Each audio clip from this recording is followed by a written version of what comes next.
दोस्तों, कैसे हैं आप सभी। आई होप आप सभी बहुत अच्छे हों, खैरियत से हों। आज़ादी की मुहिम में मैं कुछ कहानियाँ लेके आ रही थी और उन कहानियों में शहीद लोगों की कहानियाँ थी। उसमें बहुत से महापुरुष हैं, बहुत सी औरतें थीं जिन्होंने देश की खातिर बलिदान दिया और देश की आज़ादी में अपना बहुत बड़ा कर्तव्य निभाया है, जिनसे आज भी लोग उन्हें याद करते हैं। फ़िलहाल अब वक्त ख़त्म हो चला है। आज 13 तारीख हो चुकी है अगस्त की, तो मैं चाह रही हूँ कि कल और आज जो भी 2 दिन बचे हैं उन दिन में मैं 2 लोग की कहानी सुना दूँ। तो आज मैं एक कहानी लेकर आई हूँ जिसे आप सभी बहुत बाखूबी जानते हैं, लेकिन फिर से याद ताज़ा की जाए ताकि आपको एहसास रहे कि आज़ादी हमें सिर्फ़ और सिर्फ ऐसे ही नहीं मिल गई। इसके लिए हमने बहुत से बलिदान दिए हैं, बहुत से लोगों ने अपनी जान गंवाई है और बहुत ही ज़्यादा एक लगातार चलने वाली प्रक्रिया के बाद जाके हमको आज़ादी मिली है। तो फिलहाल आप ये कहानी सुनिए। दोस्तों, आज हम एक आज़ाद भारत में सांस लेते हैं क्योंकि अंग्रेजों से हमें 15 अगस्त 1947 को आज़ादी मिली थी। और दोस्तों, देश को आज़ाद कराने के लिए ना जाने कितने ही लोगों ने अपना जीवन तक न्योछावर कर दिया था।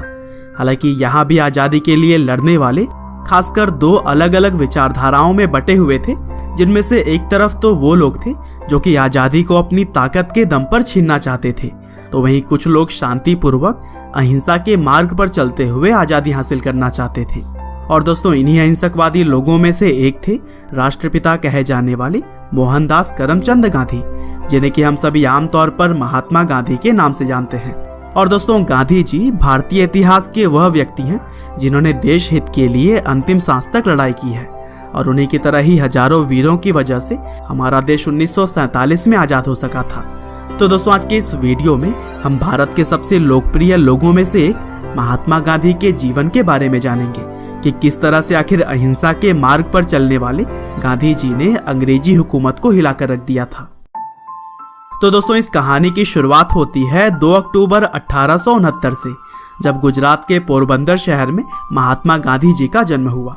उनके पिता का नाम करमचंद गांधी और माँ का नाम पुतलीबाई था। हालांकि भले ही गांधी जी पोरबंदर शहर में पैदा हुए थे, लेकिन जन्म के कुछ साल बाद ही उनका पूरा परिवार राजकोट में रहने लगा और फिर गांधी जी की शुरुआती पढ़ाई भी वहीं से हुई थी। और दोस्तों, 9 साल की उम्र में पहली बार स्कूल जाने वाले गांधी जी शुरू से ही काफी शर्मीले थे और वह बचपन से ही किताबों को अपना दोस्त मानते थे।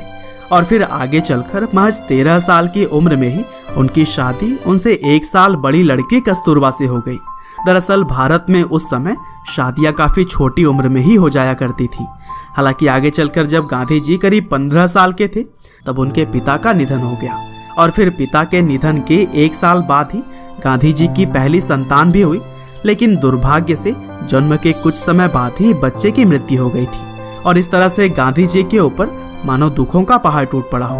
हालांकि इन कठिन परिस्थितियों में भी गांधी जी ने खुद को संभाला और फिर 1887 में अहमदाबाद से उन्होंने हाई स्कूल की पढ़ाई पूरी की और फिर आगे चलकर कॉलेज की पढ़ाई करने के बाद से मावजी दवे जोशी जी की सलाह पर गांधी जी ने लंदन जाकर लॉ की पढ़ाई की।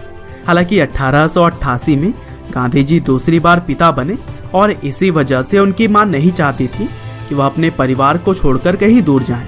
लेकिन कैसे भी करके उन्होंने अपनी मां को मनाया और फिर 4 सितंबर 1888 को लंदन पढ़ाई के लिए वह चले गए और फिर 1891 में पढ़ाई पूरी करके वह अपने वतन भारत वापस आ गए। हालांकि विदेश में पढ़ाई करने के बावजूद भी भारत आने पर उन्हें नौकरी के लिए काफ़ी भागा दौड़ी करनी पड़ी और फिर 1893 में दादा अब्दुल्ला एंड कंपनी नाम के एक भारतीय कंपनी में उन्हें नौकरी मिली। हालांकि इस नौकरी के लिए उन्हें साउथ अफ्रीका जाना पड़ा था। और दोस्तों, साउथ अफ्रीका में बिताए गए साल गांधी जी के जीवन के सबसे कठिन समय में से एक था, क्योंकि वहां पर उन्हें भेदभाव का काफ़ी सामना करना पड़ा। हालांकि इन्हीं भेदभाव ने ही उन्हें इतना सक्षम बना दिया कि वह लड़ने के लिए पूरी तरह से तैयार रहते थे। और दोस्तों, यूं तो गांधी जी को सिर्फ 1 साल के लिए ही साउथ अफ्रीका भेजा गया था, लेकिन वहां रह रहे भारतीयों और आम लोगों के हक के लिए वह अगले 20 साल तक लड़ते रहे और इसी दौरान उन्होंने नटाल इंडियन कांग्रेस की स्थापना की थी। और दोस्तों, अफ्रीका में रहते हुए गांधी जी ने एक निडर सिविल राइट्स एक्टिविस्ट के रूप में खुद की पहचान बना ली थी और फिर गोपाल कृष्ण गोखले, जो कि इंडियन नेशनल कांग्रेस के एक सीनियर लीडर थे, उन्होंने गांधी जी से भारत वापस आकर अपने देश को आज़ाद करवाने के लिए लोगों की मदद करने की बात कही। और फिर इस तरह से 1915 में गांधी जी भारत वापस आ गए और फिर यहाँ आकर उन्होंने इंडियन नेशनल कांग्रेस ज्वाइन करके भारत की आज़ादी में अपना सहयोग शुरू कर दिया। और दोस्तों, भारत के अंदर महज कुछ सालों में ही वह लोगों के चहेते बन गए और फिर अहिंसा के मार्ग पर चलते हुए उन्होंने भारत के लोगों में एकता की गांठ बांध दी। यहाँ तक कि उन्होंने अलग अलग धर्म और जात के लोगों को भी एक साथ लाने का काम किया। और दोस्तों, 1922 में गांधी जी ने असहयोग आंदोलन चलाया, जिसके तहत अंग्रेजी चीजों का इस्तेमाल भारतीय लोगों ने लगभग बंद ही कर दिया था। और फिर जब यह आंदोलन काफी सफल साबित हो रहा था, तब महात्मा गांधी को 1922 में 2 सालों के लिए जेल भेज दिया गया। हालांकि गांधी जी के जेल जाने पर लोगों के अंदर और भी गुस्सा आ गया, जिसकी वजह से पूरा भारत अब एक होने लगा था। और फिर इसी कड़ी में ही मार्च 1930 में दांडी यात्रा को भी अंजाम दिया गया, जिसमें कि 60,000 लोगों की गिरफ्तारी हुई। और फिर इसी तरह से ही आगे भी गांधी जी के नेतृत्व में क्विट इंडिया मूवमेंट की तरह ही कई और भी आंदोलनों को अंजाम दिया जाता रहा। और इस दौरान गांधी जी की बहुत बार गिरफ्तारी भी हुई। लेकिन दोस्तों, महात्मा गांधी के द्वारा लगाई गई चिंगारी अब लोगों के भीतर आग बनकर जलने लगी थी। और यही वजह थी कि गांधी जी के साथ साथ बाकी क्रांतिकारियों ने मिलकर 1947 में देश को आज़ाद कराने में अहम रोल अदा किया।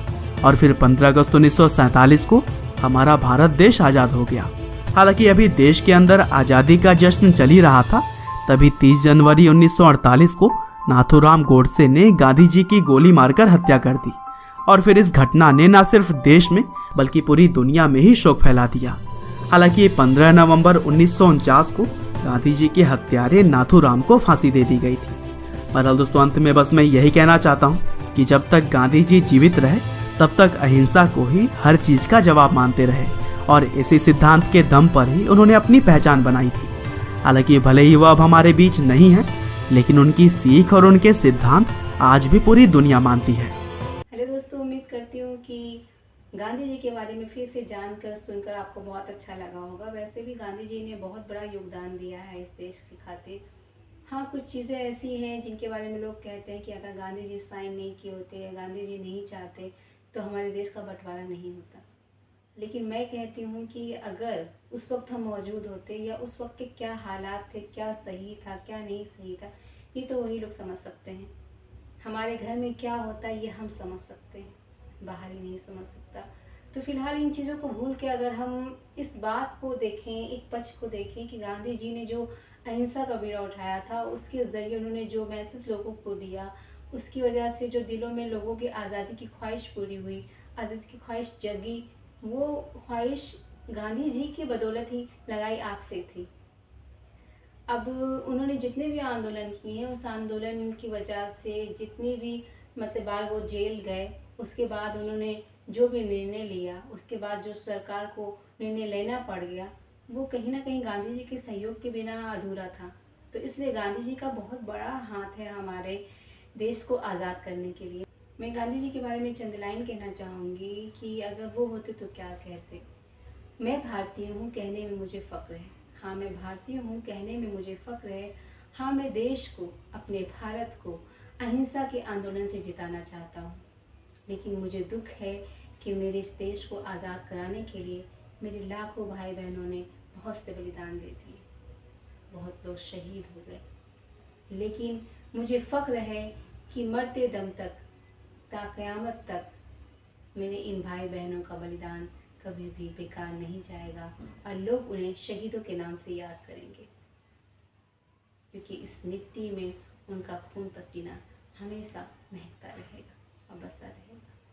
और इसी मिट्टी से हज़ारों लाखों लोग ऐसे पैदा होंगे, देश प्रेमी होंगे, और उस प्रेम के चलते हमारा हिंदुस्तान हमेशा हमेशा आज़ाद रहेगा। इसमें आने वाली हर आफतों को रोकने के लिए ये देश प्रेमी खड़े हो जाएंगे। तो गांधी जी की सोच कुछ ऐसी ही थी। वो सिर्फ और सिर्फ ये नहीं चाहते थे कि देश आज़ाद हो, वो ये चाहते थे कि बच्चा बच्चा इस देश को आज़ाद करने के लिए अपना अपना योगदान दे। पढ़ाई के लिए, जॉब के लिए, एजुकेशन के लिए, न जाने कितने आंदोलन उन्होंने किए हैं। खैर, उसमें उनके बहुत से लोगों ने उनका साथ दिया है और मैं चाहती हूँ कि आज के वक्त में जो हालात चल रहे हैं उन हालातों पे ज़रा सा गौर कीजिए और मिलजुल के इस देश को आगे बढ़ाने की कोशिश कीजिए, ना कि इसको बर्बाद करने में अपना सहयोग दीजिए। क्योंकि वक्त के साथ ये जाति पाति, ये धर्म विवाद, ये सब खत्म हो जाएगा, लेकिन तब तक हमारा देश बहुत कुछ खो देगा। इस देश को बचाना हमारा भी फर्ज है।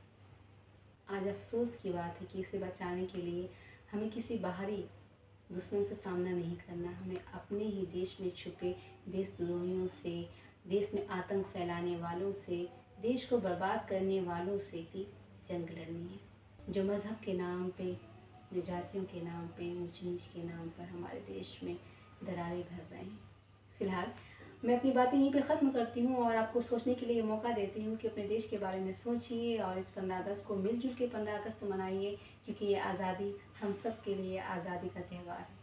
मेरी तरफ से आने वाले 15 अगस्त के लिए अभी से आप सभी को शुभकामनाएँ, और तब तक के लिए मुझे दीजिए इजाज़त। Thank you so much. सत श्री अकाल, आदाब, जय हिंद, जय भारत।